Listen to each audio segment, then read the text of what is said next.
Hi, hello. Welcome to Kate Material Gaming. Welcome if you are new. You can call me KK and Oh, hi, boys. Um, I'm kind of in the middle of an update here. Can we? No. Okay. alright, well, you're just gonna have to stand here and look awkward while I talk. Hey guys, so today we are now 24 hours post update, and I'm just here to give my thoughts and opinions 24 hours post update as I have 100% completed Act 3 and Tiana. I just have Jafar left, but his storyline isn't really tied into so much Act 3 and Tiana, so we're just going to go ahead and do a quick 24-hour post update thoughts and opinions on myself, what I've learned while doing this, as well as some community member feedback from our Facebook groups. I do just want to let you know that I am going to be including some clips from my live stream yesterday, as well as some spoilery type information. So just be aware, if you guys have not completed Act 3 and are not entirely sure what is going on, I will put a timestamp at that point on what to skip if you don't want to know the spoilery type thing. If not, feel free to go ahead and continue watching through. But just be aware this is going to contain some spoilers as well as some live stream footage. So there is going to be a little bit of like some weird talking and sounds and stuff, but just let you guys know this is my game through play from yesterday that I am including in this video. Let's go ahead, let's quit with the chit chat and dive right into my 24-hour post update reaction. Before we hop on in to my thoughts and opinions, I do, of course, want to recognize the thoughts and opinions of those in the Facebook group, Dreamlight Valley Adults After Dark. This is the Facebook group that I mod for and that I am constantly shouting out in all of my videos at the end. So, of course, their thoughts and opinions really, really matter to me. And I do want to take the time to acknowledge their thoughts and opinions on this and give you guys any sort of helpful hints and tips that were also brought up in our Facebook group. Now, the first one that I have seen a bunch of people mention is they cannot glide. I had a couple of people in my stream yesterday also mentioning they are on console, not PC, and they cannot glide anymore, that their buttons have changed. I do just want to let you know that at least I'm fairly certain for Switch players, it is now the left bumper button. It is no longer whatever button you guys previously used. I am personally not a Switch user. I am a PC user, so I have like zero idea of what your buttons are.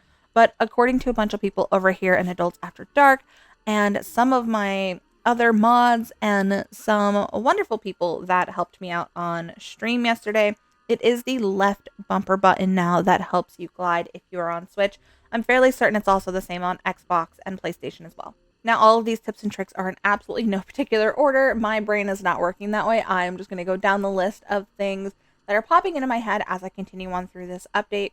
Now, one thing I will say that did kind of annoy me a little bit, which after you complete Act 3, of course, they did tease in the roadmap and in the trailer that we do get to bring Jafar to the valley. However, after you finish Act 3, there is zero hints or tips or like, hey, you need to do this, or hey, what is going on? How do we get Jafar out? You just have his spoilers. You have his lamp in your inventory, but that's it. And when you try to click on it, nothing works. So as you see here in my live stream clips, I am sitting here trying to figure out how do we get Jafar out of the lamp. Oh. Okay, but there's a... Maybe I just can't open it in here. All right, so maybe I can open it out here. What do I do with it? And it's not working. Thankfully, a lovely member of my stream did say they went on Reddit to figure out how do you bring Jafar to the valley. And I will say this is probably one of my biggest gripes about bringing Jafar to Eternity Isle was there was no helpful hints or tips on how to get him out. So spoiler alert, if you guys are not that far, skip ahead to this time step here on the screen if you don't want to know how to get him out of his area to bring him to Eternity Isle. Or if you do just want to learn so that you can continue on with your journey, please continue forward. Spoilers. Now, to be able to get Jafar out of the lamp and into the valley, you need to find flat pieces of things. Where I placed Oswald over here in Eternity Isle, it was kind of hidden. So if you guys are over here in the Docks Ancient Landing area, you'll see one of the like time statue things here, like right in this little area, but it's flat. It is a 2D item. You need to click on that item and then it triggers a quest to go talk to Oswald. And then after you talk to Oswald, that's when you can start bringing Jafar to the valley. But if you didn't know that, if it wasn't honestly for Reddit and my friends over here on Twitch, we would have no idea. So shout out to Broken Vixen for letting me know, thanks to Reddit, that that is how you bring Jafar to the valley. I really wish they were a little more clear on how to bring into the valley and not just expect us to find these 2D pieces that are floating around Eternity Isle. It is going to be really hard, especially if your Eternity Isle is really full. Mine was not, but the 2D piece was butted up against where I placed Oswald's house, and DLV has been known to put quest items underneath where you have placed other items. So if you guys have this little area decorated, be sure to check this specific area right over here to find this 2D flat piece. And then you also need to find two other 2D flat pieces, and they blend in so well to your surroundings. So pay super close attention in the plains and over in the grasslands for the two items that you are missing. Another common complaint, I guess you would say, that I am seeing a lot in the Facebook groups is that they try to compact so much time sensitive stuff in such a short space. And I kind of agree. Our Star Path this time is only 40 days. And I feel like this is a lot shorter than any of our other Star Paths. I feel like our other Star Paths are typically about 2 months. This one is only a month and 10 days. It's technically like a month and 17 days if you count the 1 week that you have to turn in all of your little tokeny things. But in terms of actual gameplay to complete the Star Path, you are sitting at 41 days if you started on update day. It is 41 days on update day. And I have noticed this go around that our Star Path duties are a lot bigger than what they were on the previous Star Pass, or I'm just misremembering. But we are starting out, when you first open your Star Path, you are starting out with needing to pick up 30 Night Thorns. I always remember all of our tasks always start at minimal, like 5 or 10. And then as you get towards the end of your 80 Star Path duties is when they start getting higher. But they're starting right out the gate with like 30, 20, 15, like, hey, get all this stuff done. So I really hope you guys have saved all of your Night Thorns if you only have the main valley. If you guys also have Eternity Isle, don't forget you can use your Shards of Fate to also clear out those Night Thorns. But I just feel like, and so do a couple of our community members, that they are compiling so much for us to get done in between the update days that it feels like a lot. Now, granted, Tiana and Act 3 with Eternity Isle are not time sensitive, so you really don't have to rush through those. But a lot of people love getting all the new stuff, especially as content creators who need to have all these new items to show you guys. It really does start weighing heavily on everybody when you feel like you are trying to rush through everything. I will say the Star Path, at least for me, is a big hit. I do love a lot of the items that they're giving away this Star Path, and not really giving away. You do have to earn them after, of course, unlocking them with Moonstones. But I do think that the items in the Star Path are absolutely fantastic. For me, the Star Path is one of those things, if you have to choose between doing Tiana, Act 3 of Eternity Isle, or the Star Path, and you are on a time crunch, honestly, I would probably say focus on the Star Path, because there are some items that are also time locked where if you have to talk to, I think one of the quests is talk to Merlin, you have to talk to him twice. Well, it takes 2 days to talk to him. There are some tasks in the Star Path where it's give X character 4 of their favorite daily gifts. You can only give them 3 favorite daily gifts a day. So it's going to take 2 days to do those 2 tasks. And that's if you have everything that they are wanting for their favorite gift. Other little things that you may not have noticed are you can only put 5 elixirs on each of the royal tools. It used to be you could just sit here and compile as many elixirs as you want on said tool, but now they're limiting it to 5 per tool. Now, I don't know if this is a bug or if it was a quality of life adjustment that people didn't like accidentally overload their fishing rod and then they're stuck with only getting gold rings if you're fishing in the white ones. But just as a heads up, that is a thing that is now happening. Someone else over here in the Facebook group has also said that you can no longer put pathways right up to the houses. And I'm not entirely sure that's true because I have Tiana's house and Tiana's palace sitting directly on top of a pathing. So it might just be either the pathing they're using or it could be their console. They didn't say what console they were on. So just as a heads up, that could potentially be a thing for you as well. And as you guys saw just a little bit ago, there was a black and white Mickey that walked past my table. Here he comes again. Here is little black and white Mickey. This is not Steamboat Willie, kind of, This is a black and white Mickey. Again, if you have Eternity Isle, this is going to come up in your storyline. However, they never told us that you get to keep this dream style for Mickey after you complete Act 3. Wait. What is that, Mickey or Steamboat Willie? Hold up. It is Mickey. Is it? Wait, didn't we fix it? That is Mickey. But we fixed it, remember? Like, we turned him back. Did they give us a dream style? But why does he look... It is? Ooh. Characters. Ooh. He's gonna stay... Ooh, he's gonna stay like Steamboat Mickey, though. I like him. He's cute as Steamboat Mickey. Because at the end of Act 3, they do show you putting Mickey back to being Mickey. But when I went to my restaurant later on to serve some food, there was a black and white Mickey. At first, I thought maybe it was like an extra character. And then I had some lovely viewers like, no, that's still Mickey. But at the end of Act 3, it shows Mickey turning back to regular. So apparently they also give you this dream style skin for Mickey. Now, is it a bug?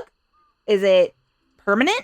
I don't know. I think he looks cute in black and white versus like his now traditional how you view Mickey. I kind of like Miss Steamboat Willie. I think it's adorable. Now, here's where we're going to get really, really spoilery. Now, during Act 3, I will say the cinematics on Act 3 were, oh my god, chef's kiss, fantastic. I loved the cinematics that they did in Act 3, especially when you are going into Jafar's palace and you have to interact with Jafar. But I will say, I think my most favorite part of all of Act 3 was what came at the end of the credits. I do not know, however, if you push the skip credit button, if this end scene is going to show. So you can either spoil it through and watch the clip I'm about to show, or you can wait until the end of your credits and see it there. Just let you know, the end credits for Act 3 are really, really long. I'm not entirely sure off the top of my head exactly how long it took. I'm going to go ahead and put how long the credit scene took right here, so you guys know just how long to wait. But I don't know if you hit the skip credit button, if you are going to see this end cutscene. I was told to watch the credits all the way to the end to see this cutscene. So here's your spoiler alert. I'm going to go ahead and play that cutscene and just listen to my reaction at the end. Spoilers. Okay, got a thing that said thank you for playing. Okay. Shh. We're watching.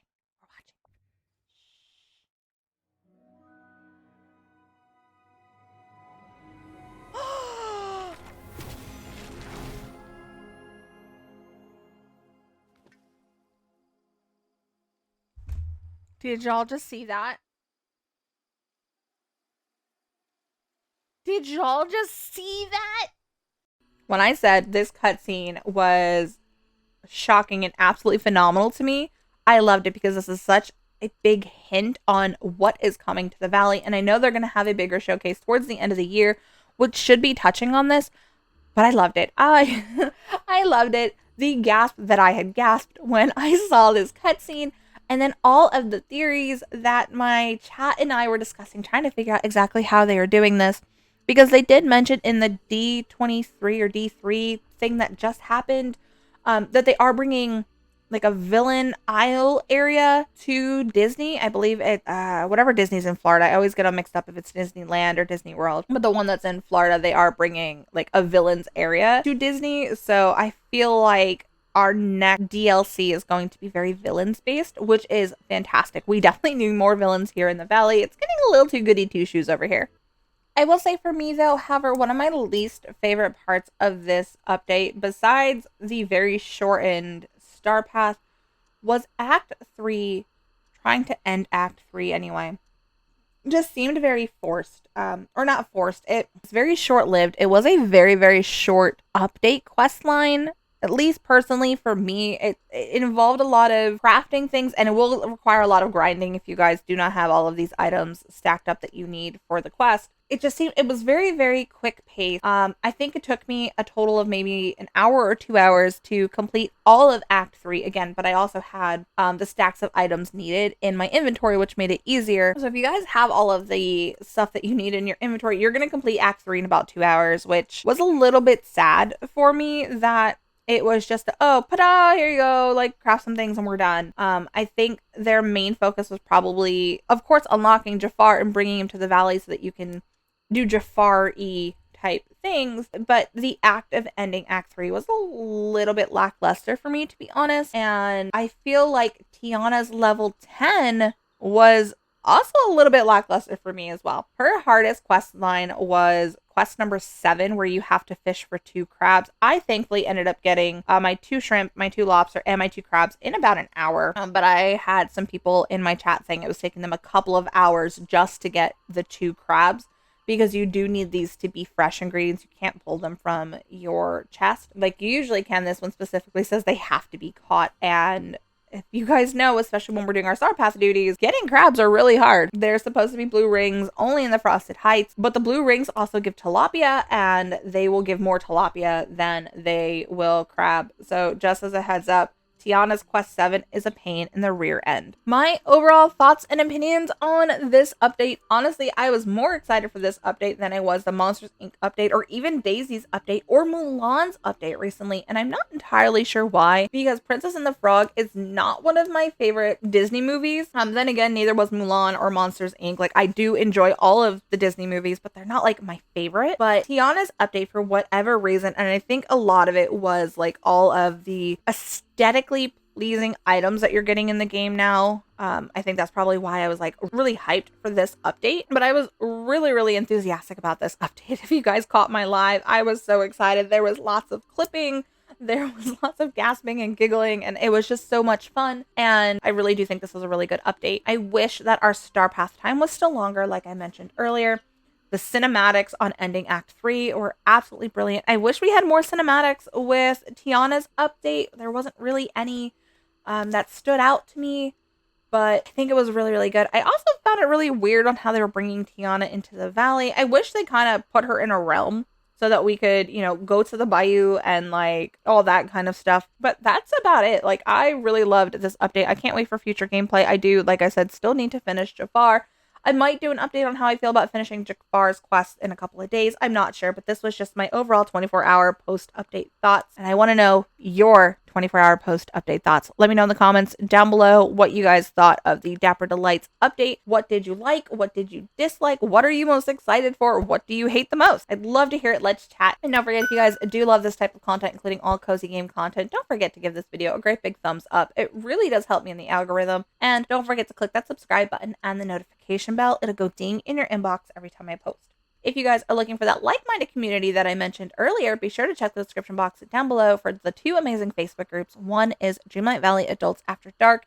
It is 21 and up. It is a little bit darker and very snarky, but we have a bunch of fun.